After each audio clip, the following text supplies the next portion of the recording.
co-chairing this this meeting on public policy and homelessness with Benoît, Mougoue, and we're starting the presentation. We have two presenters here. Nanjo, who's a senior policy analyst at Employment and Social Development Canada. Before joining the Homeless Policy Directorate, he worked at Statistics Canada for 6 years. He specialized in the fields of human capital investment and labor market performance.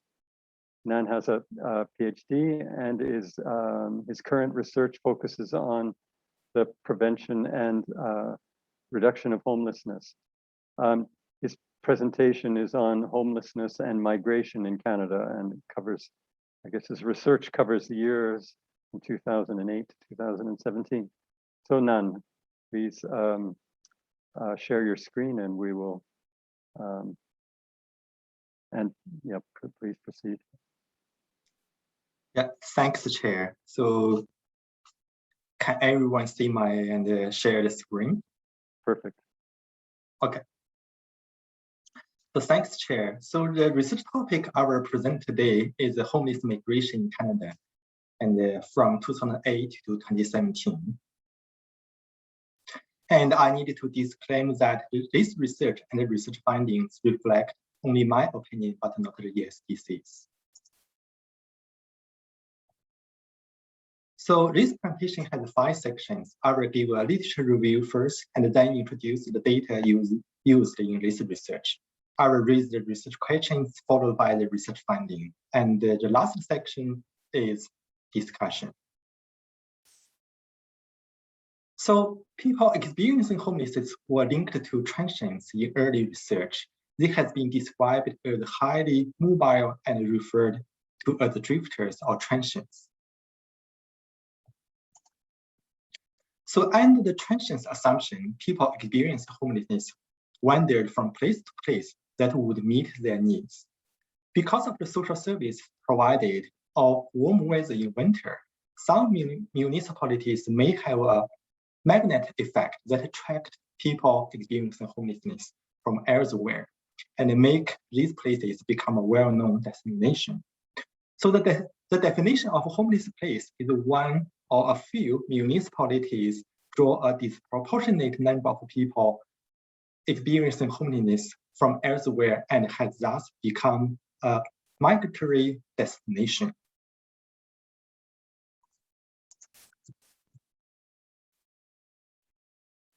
So if the homeless place and or magnet effect is true, so homeless migration would create a crowd-out effect for those popular homeless destinations.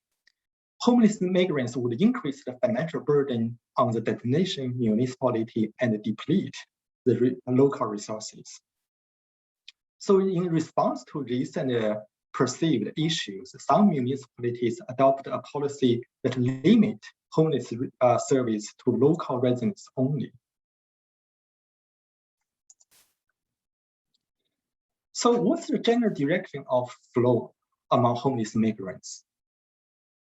So previous research and revealed that a general conclusion is that it's from rural areas to small towns and from small towns to big population centers or large cities. So there are also a lot of research and in Canada and for the homeless for the people experiencing homelessness in Canada. So the majority of the previous research relied heavily on the surveys in one or a few cities to collect data. As a result, the sample size is very small. So this data collection method also has some limitations. So the first one is that, so surveys only collect information on the homeless migrants that reached the city, but not the ones that left the city. So that means that survey method only covered half of the picture, but not the whole picture. And the second limitation is that surveys rely on the retrospective data collection method. So this would be prone to errors, especially after years of poverty, intermittent homelessness, insecure housing, and most likely mental issues. So the memory will become blurred, and then the information collected, the maximum error will become larger and larger when the time becomes longer. And the third limitation would be uncertainty of homeless status prior to arrival at the destination. So before they come to the destination, whether they were homeless or not is a question. And the majority of the research didn't collect this information or didn't discuss and the homeless status and before arrival. So in this research, I will make use of the administrative data managed by ICCCASU. So the data is National Emergency Shelter Use data. So this data has a long history, broad coverage, and longitudinal in nature. So this data started data collection in 2005, and it covers more than 80% of the emergency shelter users in Canada. And for sure that would be a huge number of the individuals covered in this data. So so before I go to the further information, I would like to discuss the research period. So the research period is from 2008 to 2017, and the study population is people experiencing homelessness with record of emergency shelter use.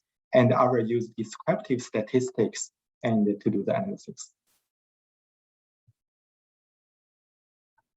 So the definition I use in this research is the following. The first one is homeless migrants. So in this research, I define homeless migrants as people experiencing homelessness who had emergency shelter use records in more than one municipality from 2008 to 2017 or the research period. The origin city.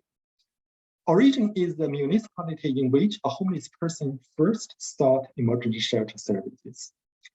Destination is the municipality in which a homeless person's last record of emergency shelter use record. And now the definition of inflow is that the amount of homeless migrants from elsewhere that moved into the destination municipality. And outflow is the amount of homeless migrants that left the origin municipality and never returned. So I will address these three research questions and in this presentation. So what's the extent of homeless migration in Canada? And what's the relationship between community size and net migration? And the third research question I will address is, what are the seasonal patterns of migration?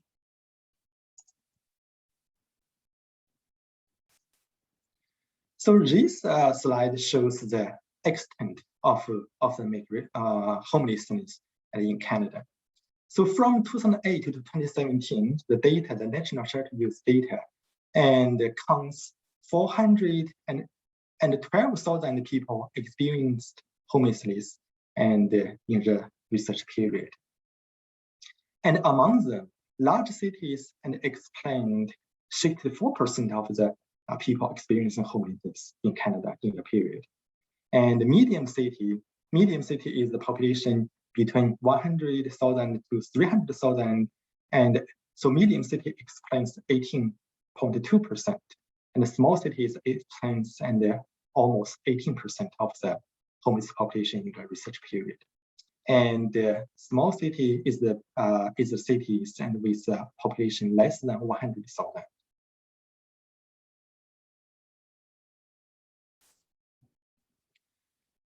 So this slide shows the proportion of homeless migrants and among the homeless population. So from 2008 to 2017, and about 90.4% of people moved across the municipal boundaries. And this is about 38,000 people. And 2.4% moved across the provincial boundaries.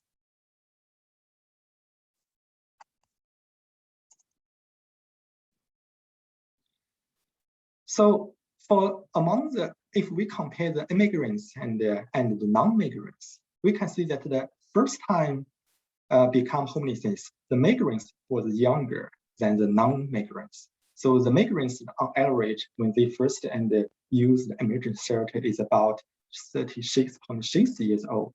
And the non-migrants and their first time using emergency shelter record is 38 years old.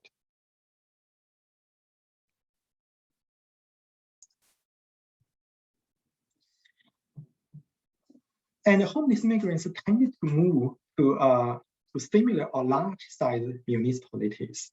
So here is that the 3 bars shows the origin city, and the 3 sections, and then each bar shows the destination. For example, for the large city, for the homeless migrants, they leave large cities. 72% they went to another large city, and 13% went to a medium-sized city, and 14% moved to a smaller city. And so, for the on the right bar is the homeless migrants left a small city with population less than 100,000. So from here we can see that 43% of them when they left a small city, they moved to another small city. But at the same time is that we can see 57%, a little less than 57%, they moved to medium city or large cities. So that means that the majority of that when they left smaller city and then they went to municipalities with larger population.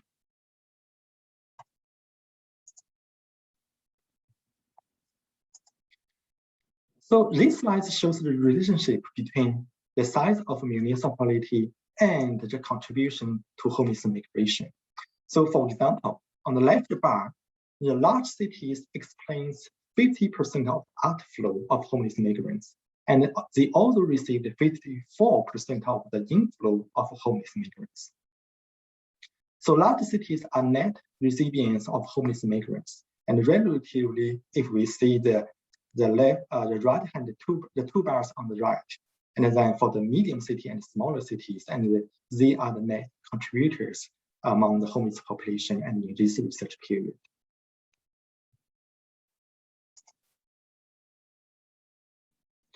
So this graph shows the ratio of inflow and outflow and relative to the cities and the homeless population. So among large cities, the homeless migrants explains about 6% of the homeless population in large cities. So this number is relatively smaller than the medium city and small cities. So we can see that the impact of homeless migrants to the homeless population in different municipality size and is different.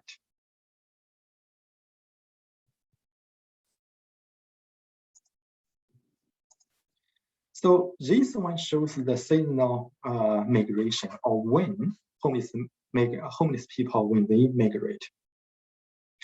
So we can see that the homeless migration increased in the spring or April to June and peak in the summer, July and September, and decreased in the fall and winter.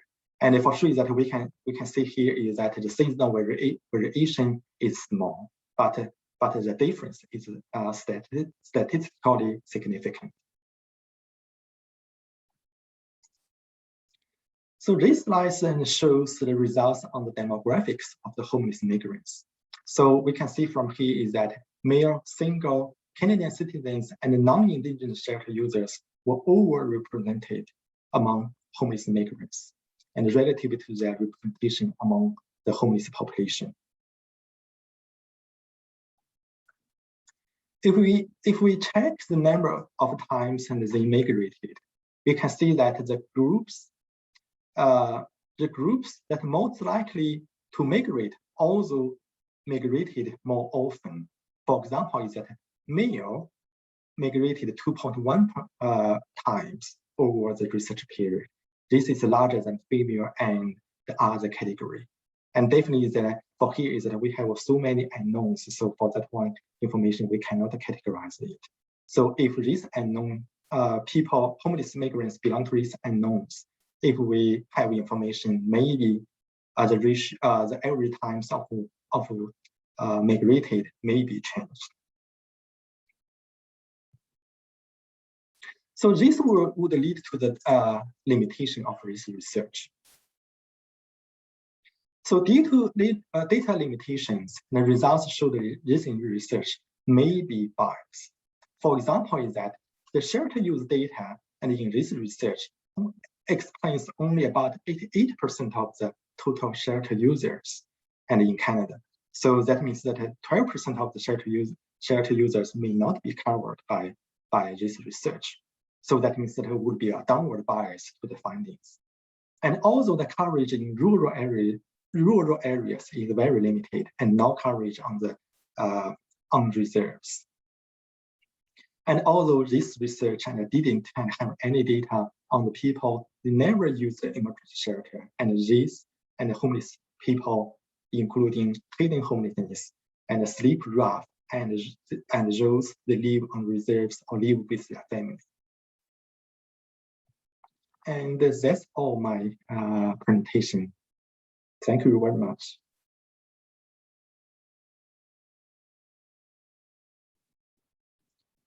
Allan, you are muted. Sorry. Thank you very much, Nan. I think we'll save the questions and have Ian's presentation, and we can then we can join the questions together. Yeah, yes, this is being recorded, I believe. Yes. Can Michelle confirm this? Yes, it's been recorded since the beginning. It's good. Yes, okay. So thanks very much. Ian, can you, Nan, can you unshare your screen and Ian, share yours?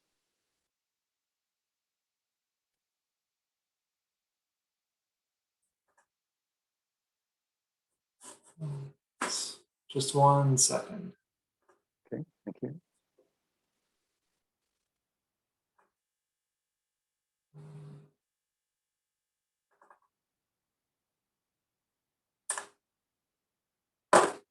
Can you see my screen?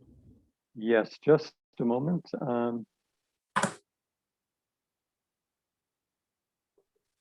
Ian, let me introduce you. Ian Cooper is the Director of Data Collection, Analysis, and Results Reporting for the Reaching Home program at Employment and Social Development Canada. Prior to joining ESDC, he worked for nearly a decade on regional economic development at Industry Canada. Ian holds a PhD in sociology from Carleton University, focused on labor migration and inclusive development. So Ian, over to you. Great. Thank you very much. Happy to be here and look forward to discussion and hope that those who will be viewing this presentation afterwards gain some value from it. Today I'm going to be presenting some findings from a recent article titled Homelessness Prevention and Determinants of Housing Among First-Time and Recurrent Emergency Shelter Users in Canada. This is an article published recently by my colleagues and I in the journal Housing Studies in early 2021. So a little bit of context kind of about homelessness strategies and homelessness prevention in particular, for those who may be unfamiliar with the prevention framework. Most simply put, it kind of boils down to 3 forms. You have primary prevention strategies, which are essentially aiming at stopping people from becoming homeless in the first place. You have secondary prevention strategies that if someone does become homeless, that it stops them from returning to homelessness again, essentially so that their experience of homelessness is one time and it's short. And then you have tertiary prevention strategies and initiatives which seek to end long-term homelessness or chronic homelessness. Activities associated with this framework are core features of strategies to end homelessness in communities across Canada. In this project, we compared transition patterns into and out of homeless shelters for first-time shelter users and those who have a history of recurrent shelter use. We also estimated the effect of various factors on the probability of exiting a shelter into different housing outcomes. And the rationale for this is that to design effective prevention initiatives, in particular those focused on primary or secondary prevention, it is important to understand the factors that contribute into the entry and exit pathways of an individual's initial experience of homelessness.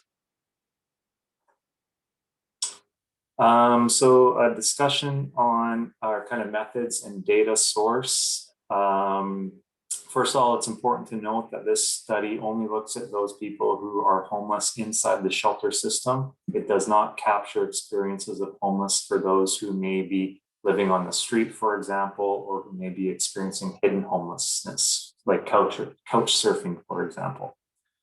For our descriptive statistics, we use a sample of about 171,000 first-time shelter users and 250,000 recurrent shelter users between 2010 and 2016.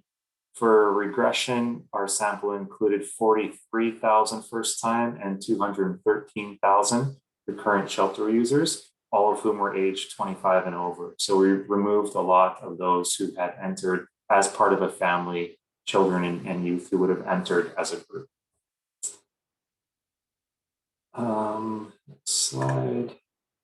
So some of our descriptive statistics, so about first-time shelter users. So looking at the proportion of first-time users in the shelter system, we see that they make up a considerably large proportion of all people who use shelters, but that they account for a relatively small and decreasing share of shelter stays. And conversely, looking at recurrent shelter users, we see that they make up a growing proportion of all shelter users and account for the vast majority, well over 90% of overall shelter stays.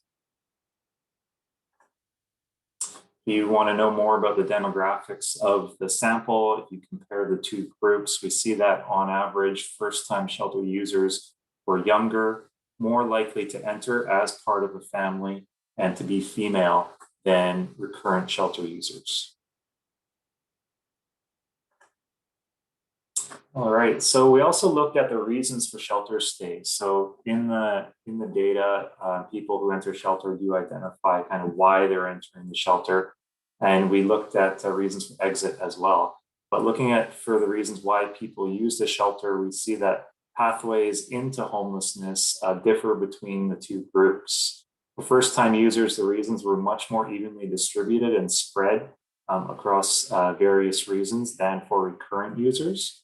And whereas first-time users are more likely to report reasons for entry due to broken relationships, eviction, being new to the area, which may relate to the previous presentation that we had, and institutional discharge and abuse, we saw that recurrent users are more likely to report just a few reasons, including reasons of lifestyle, substance use, and entering the shelter for specific services offered at that shelter.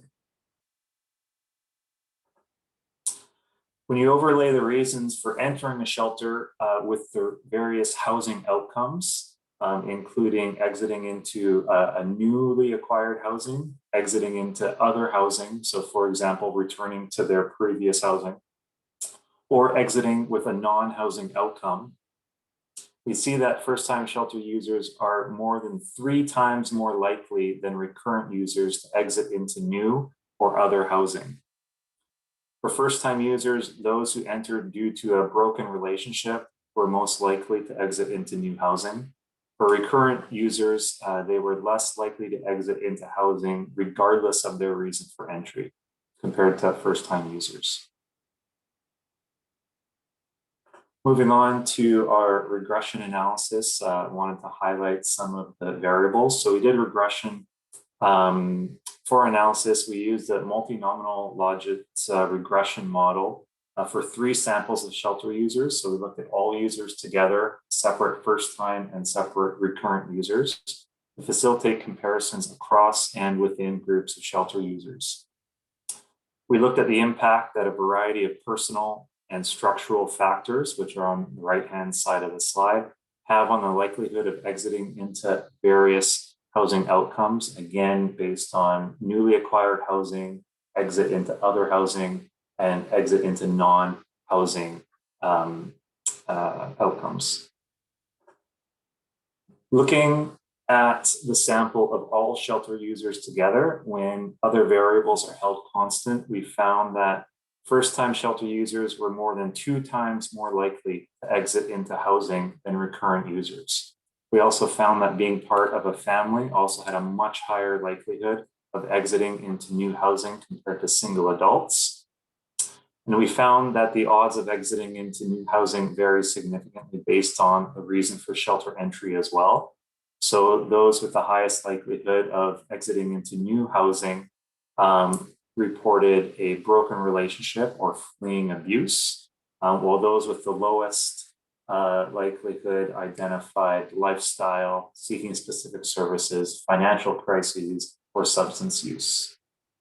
We found some other factors identifying the negative impact of increases in average rental prices, and looking at regions across the country based on province, using Ontario as the comparator, we found that those in Newfoundland and Labrador were more likely to exit into new housing. Now, if we look at only the sample of first-time shelter users, right, we found that being part of a family, identifying as Indigenous, and being female increased the likelihood of exiting into new housing.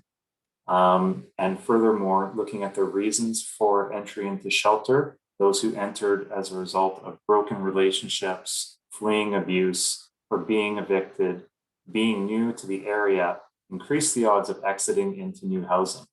Conversely, for first-time shelter users, if you came to the shelter for specific services as a result of lifestyle or substance use or financial crises, that the odds of exiting into new housing were much lower.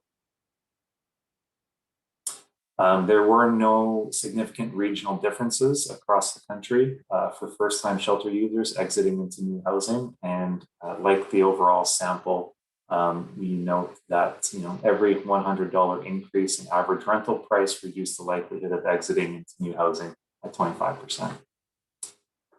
Now, comparing to just the sample of recurrent users, the factors that contributed to likelihood of exiting into new housing included entering as part of a family, being female, being older, above the age of 55, and being non-Indigenous identity. Reasons for entry that were more likely to lead to new housing exits included fleeing abuse, broken relationships, being evicted, or being new to the area. For recurrent users, we added a few more variables into the equation. We looked at time frame for different federal policies, comparing the time frame up to 2014 and then after 2014, when the federal government initiated a housing first policies in support of the National Homelessness Strategy. And we found that the Housing First initiatives of post-2016 did increase, have a positive impact on the likelihood of recurrent shelter users exiting into housing. We also found that duration of homelessness had a negative impact. So the longer that one was homeless, the less likely that they would exit into new housing. And we found some regional differences in the likelihood of being placed into new housing as well. So those in Newfoundland, Labrador, and Nova Scotia, some of the Atlantic provinces, were more likely to exit into new housing than those in Ontario. Conversely, several provinces were less likely to exit into housing compared to Ontario as well.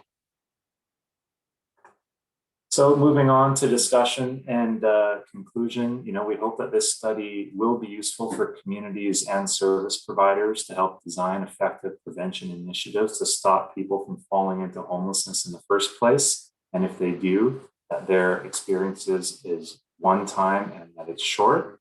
Our findings demonstrate that the pathways into and out of homelessness are unique for first-time shelter users, suggesting that programs for prevention at the primary and secondary level should be different than a one-size-fits-all. And that compared to recurrent users, first-time shelter users are more likely to be female and to enter as part of a family.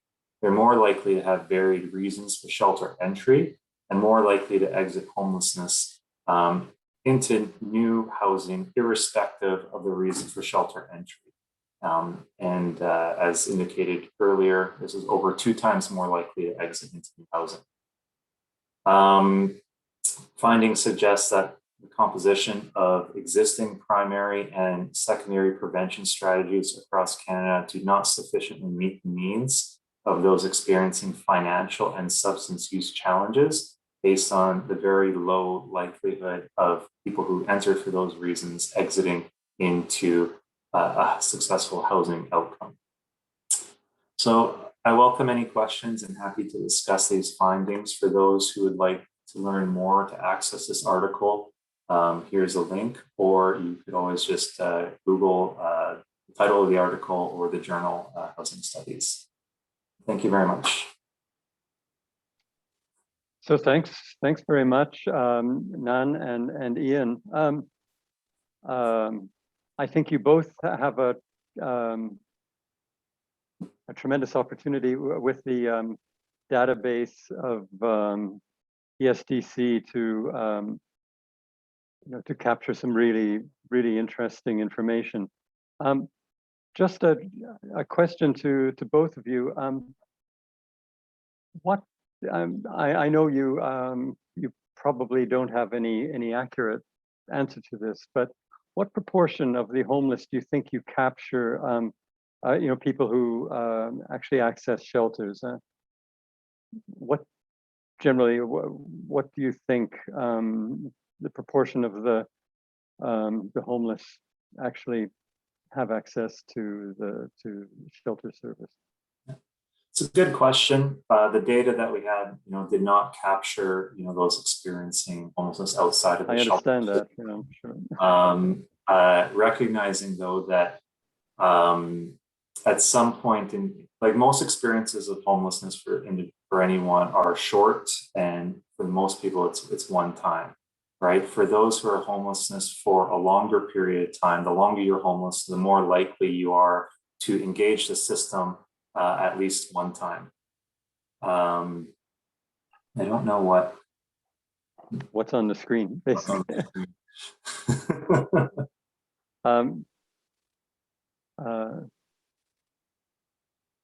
Michelle, can you?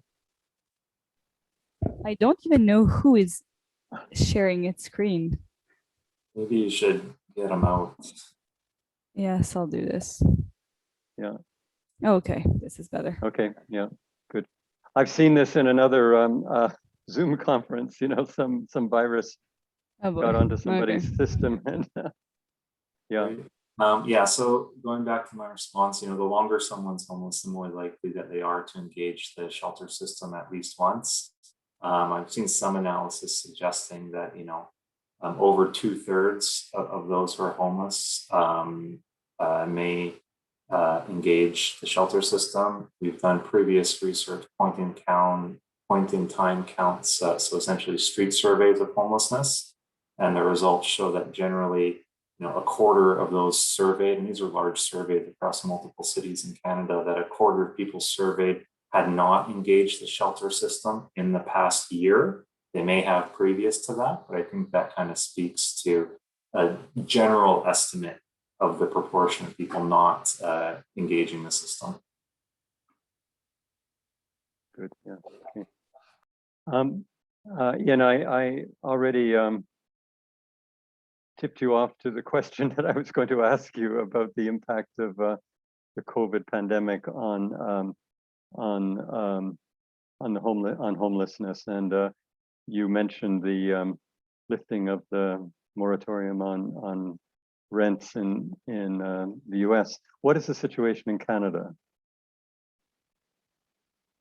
It's a very good question. We're very, I'd say, interested and concerned somewhat with, what the impact of COVID on homelessness in Canada. Obviously, during the pandemic, those who are homeless were at exceptional high level of risk, given the environments in shelters. Anecdotally, we've heard that a lot of people were avoiding shelters because of the potential risk associated with them. But also we've heard that communities really stepped up to ensure that supports for those experiencing homelessness were safe. So we've heard some really good stories on that side as well.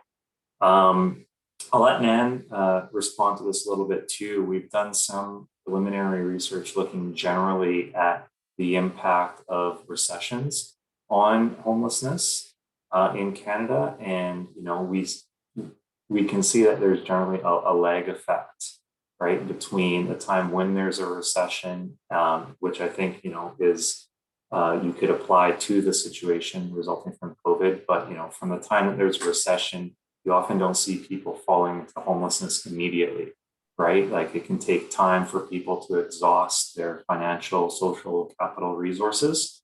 And so you often see a lag effect for those falling into homelessness. As specific to COVID, we've seen a lot of examples of eviction moratoriums. For example, in the United States, Canada has been very aggressive in providing various types of supports for people during the pandemic, such as the CERB employment supports. However, when those end, right, it's a very good question on what impact that's going to have, right? We hope that there is a transition between ending of some of these programs and supports for individuals who may still need it so that they don't fall into homelessness. But it's to be determined, I think, based on differences across jurisdictions. I'm not sure if Nan wants to add to that response. Yes, Nan, what are your thoughts on this? I think I totally agree on what Ian just mentioned. And so we had a research and to analyze the 2008 and the recession on the people experiencing homelessness, and definitely that the current one is different to the previous one because this one is random shock and because of the COVID-19 virus. And the previous one is because of financial and housing, financial and the crisis, and starting from the housing section. So usually that for the economic shock, we can see signs and before the recession starts, and then so the signs is that it will starting to impact the people impact people and on their housing and before and the official I think the date and I think the scholars define this recession starts. So for the current one, that is, so this part will be different. And but once the recession started, and then we will see nearly should be the same. So because it's that people losing jobs, they cannot find a job and they secure a job in shorter time. So for the research findings from previous research, just as Ian pointed out, is that we see a lag and among the people amongst the start of the recession and the people and become homelessness, and the different in the age groups and of the people and respond to the shock differently. For example, is that we found it for the 2008 recession that for the working age and the people, and that's I believe in my memory is 24 to 60 or 65. And the response time to the number of the homeless people experiencing homelessness, and among this age group, and increased shortly after the recession starts. But the elder group is 65 and older, and then their response time always that when we see the increase in the number of the people experiencing homelessness among the 65 and older, and their response time is later than the working age group. So maybe is because of some financial reasons or just savings, or is that because of relatives and they can depend on, for example, their children or maybe friends or something like that. So different age group and respond to the economic shock and differently. And then it will last, if we talk to the whole population, it will last a few years. If we look at the different age groups, and then they peak at different time period. And then after a few years, and then we can see after the peak of the increase of homeless population, and the total number will start to decrease.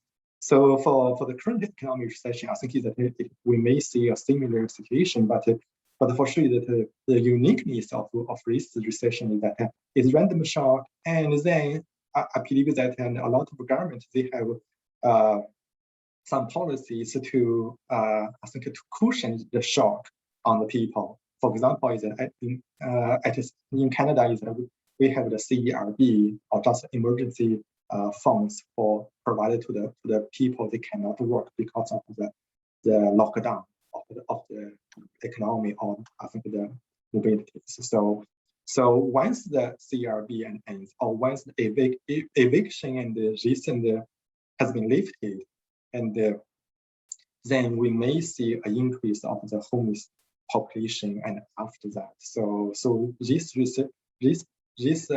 economic recession, the current one is unique in here, but still I think that the previous research can show us some light there. Okay, thank you. I have another question for Nan. And this is another question that your data may not capture. So we know that in Canada, seasonally, there's a significant migration of farm workers, temporary farm workers who are migrants across the borders, in many cases, some from the Caribbean, some from Mexico, some from the from cities that provide essential labor during the harvest seasons in Canada. I mean, this is a phenomena, it's North American phenomena, but from the Canadian point of view,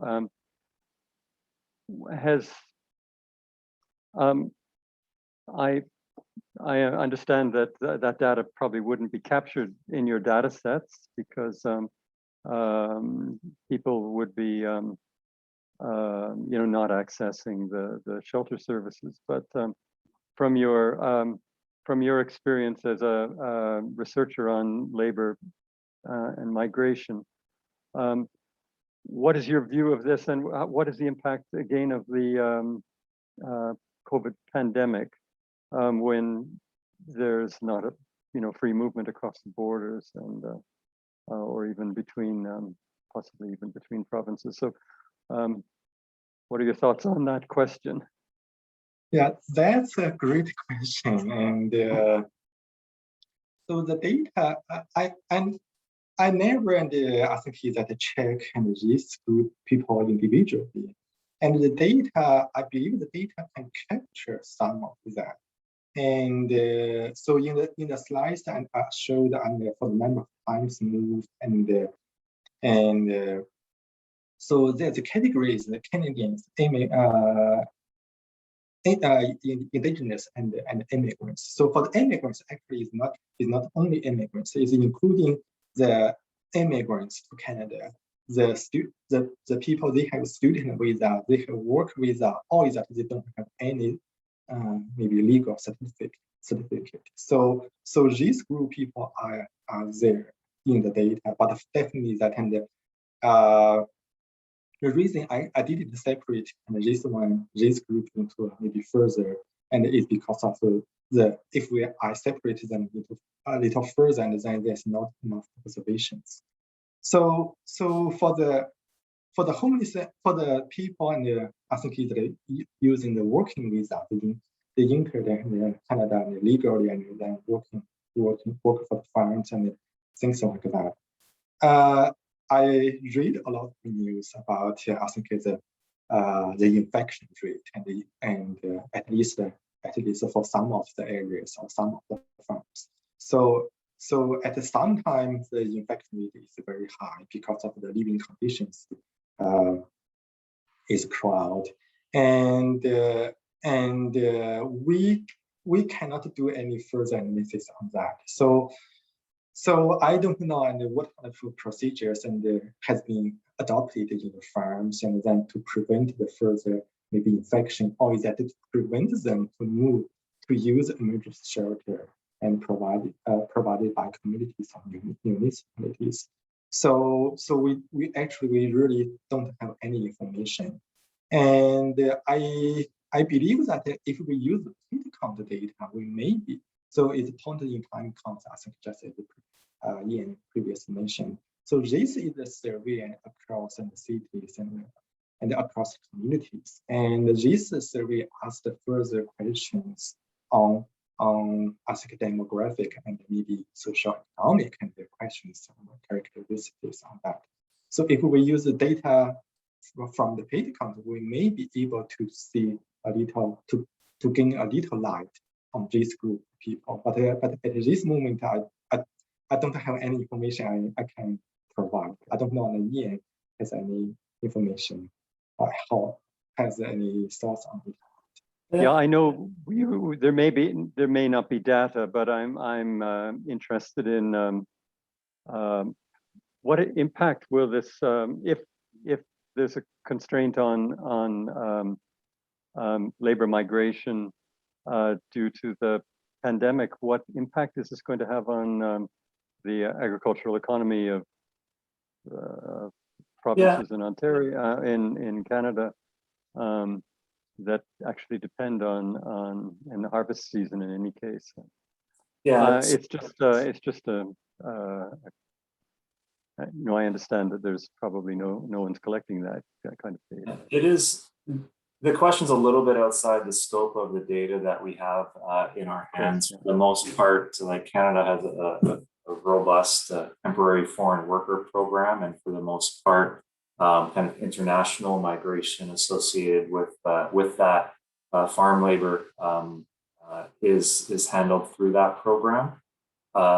Most of those people, the majority of those people, are sponsored by employers, right, coming from other countries. So when they arrive in Canada, there is a place for them to stay.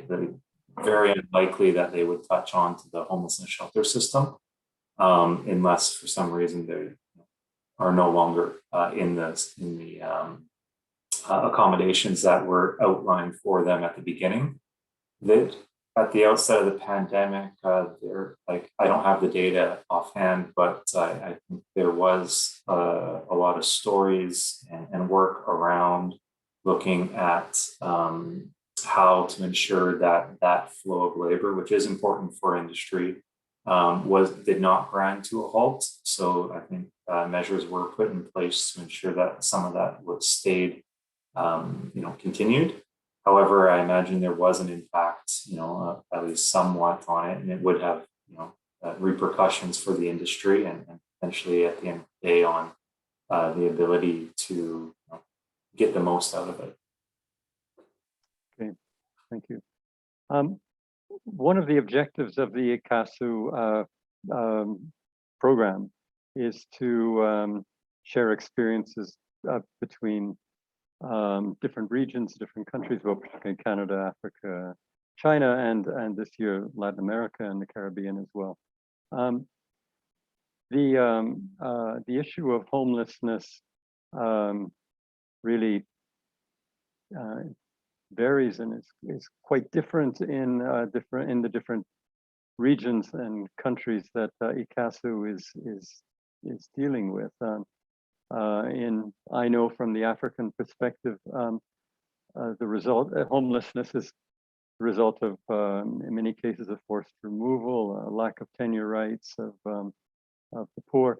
I guess what is in common is that homelessness affects globally and in the north and the south the poor and vulnerable groups like refugees and internally displaced people. And those who lack civic rights or rights as citizens. On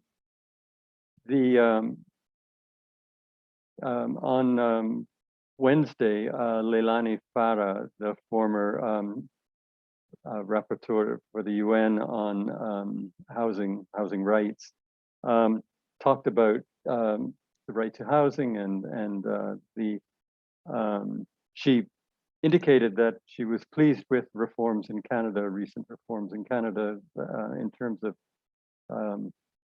human rights to housing. I'm just wondering from your, from both Ian and Nan, from your research, are there specific policy recommendations, or one or two recommendations that you can that you could put forward? I know as public servants, that's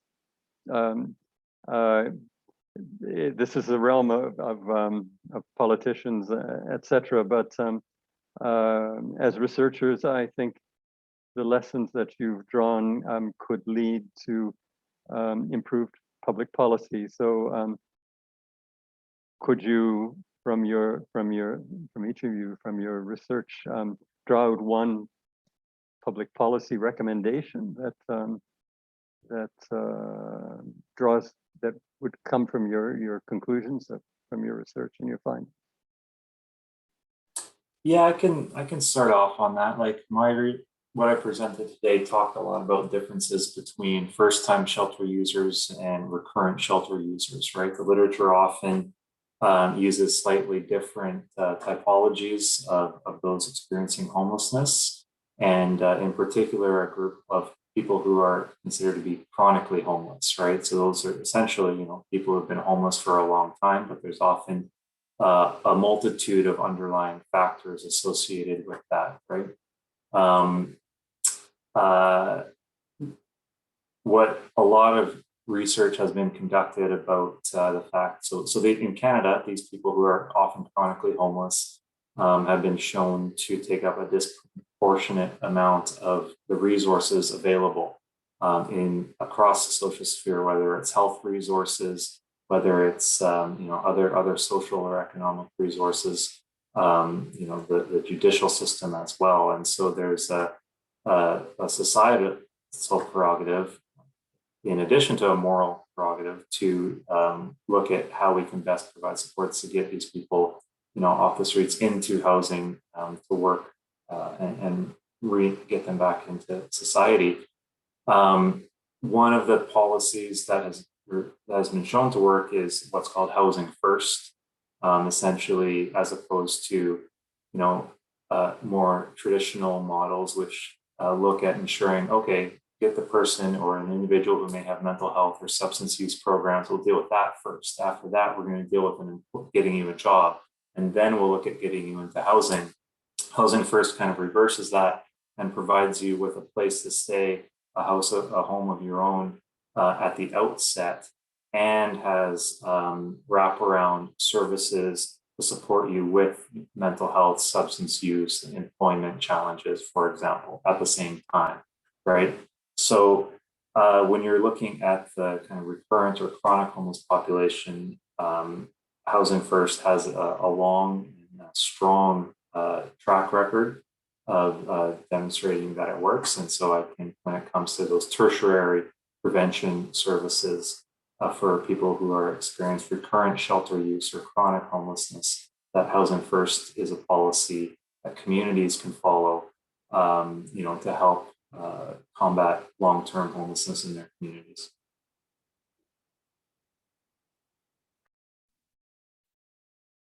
So my thinking on this is that I think that in the homelessness and the issue of homelessness is a very complex one, and it involves so many factors and different group of people experiencing homelessness have different and needs. But housing would be the first one. So all the environment and they are currently all that the normal person lives. I think is that this would be the most important to get the people experiencing homelessness back to the society, and that would be the first step. And that's, I think, I believe is that, and is what Ian mentioned that about the reaching home in the program.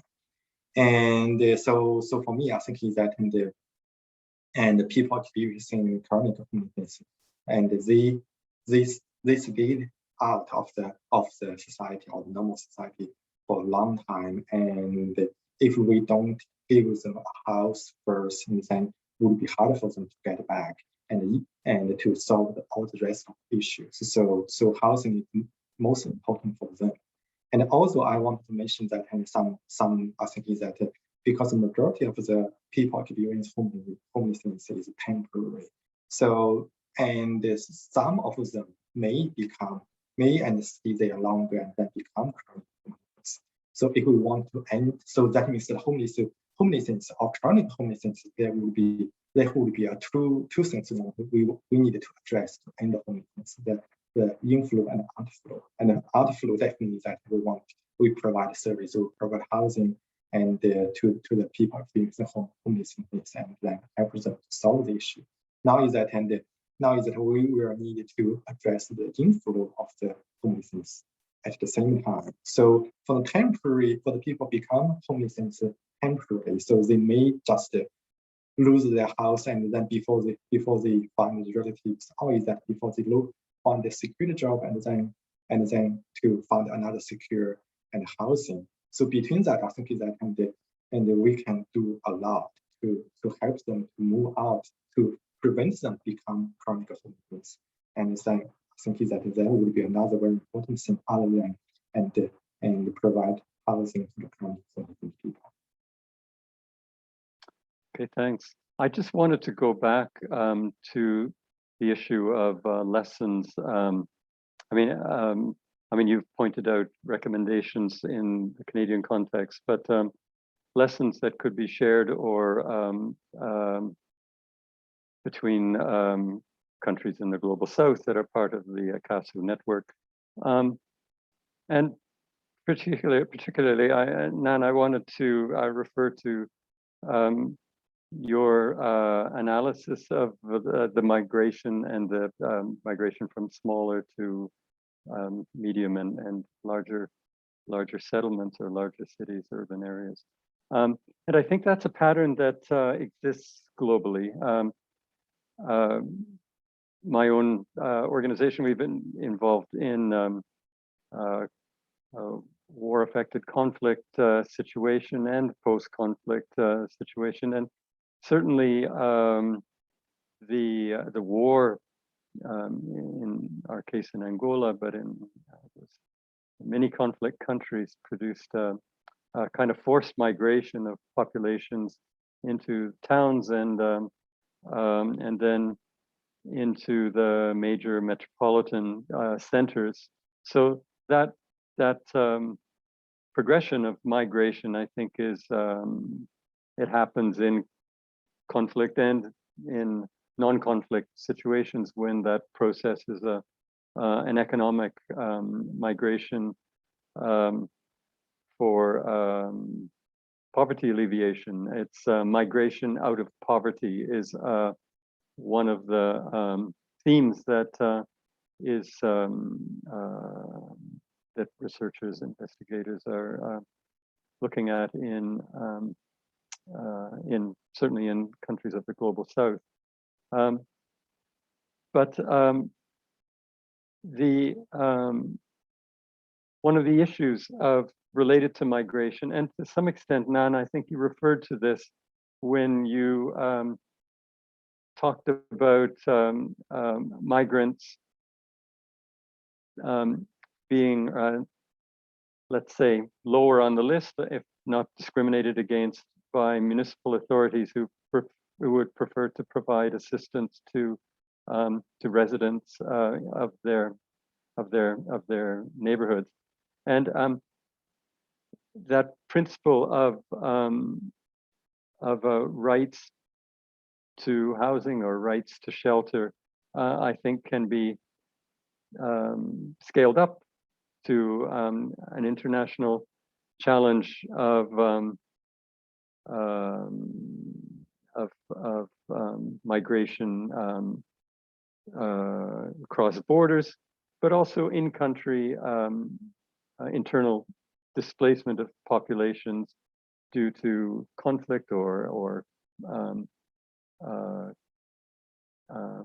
climate issues that really brings the question down to one of human rights. And again, referring back to Leilani Farah's presentation on Wednesday at the ICCCASU, as one of the ICCCASU keynote speakers, she talked about housing as an international human right, and this was this right to housing is part of a lot of international socioeconomic conventions, international conventions.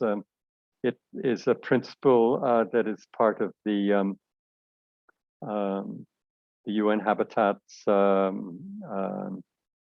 New Urban Agenda, the Sustainable Development Goals. Many of them relate to housing rights and rights of citizens, but we understand that those who cross borders, even provincial or municipal borders, may not have equal right to shelter that local residents would necessarily have.